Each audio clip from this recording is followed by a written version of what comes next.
Some breaking news as we come on the air right now at noon. A new lawsuit just filed alleges a nursing home knew a nurse was a danger to her patients and did nothing to protect them. Now that nurse is facing charges accused of killing 2 of her patients and sending another to the hospital.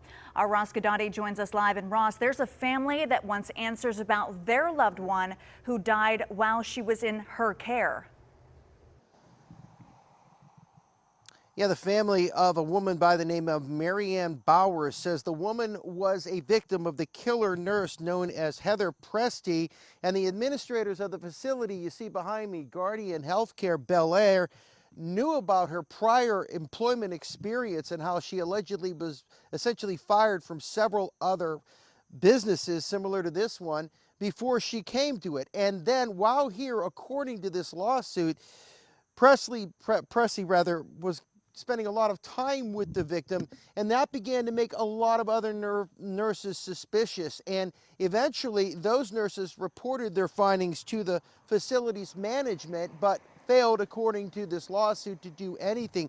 The end result was Mrs. Bowers' death, allegedly from an overdose of insulin from Presti. Now, the individuals right now who are representing the family say there were so many red flags regarding this suspect and the woman that the company should have known something, and that is why they are in fact facing a lawsuit.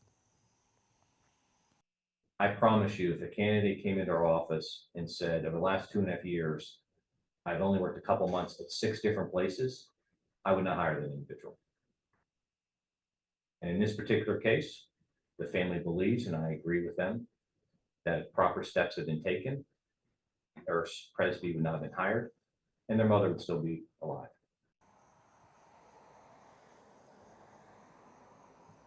Presti is already right now facing 2 homicide charges and is accused of sending a 3rd individual to the to the hospital. The Presti is of giving them excessive amounts of insulin, resulting in their death. And as I've just mentioned, 1 individual's being put in serious condition in the hospital. Now, what's interesting, if you look at this lawsuit, you see that Presti, even after the death of Mrs. Bowers, sent the family wind chimes with Bowers' names on it, as well as a card. And she also apparently, at one point, put a message down on one of the legacy apps and websites online where you can say things about people who have passed, essentially mourning the death of the woman that this lawsuit is accused Presti of killing. We're going to have much more for you coming up later on KDKA-TV News. Please join us then. In Lower Borough, Ross Guidotti, KDKA-TV News.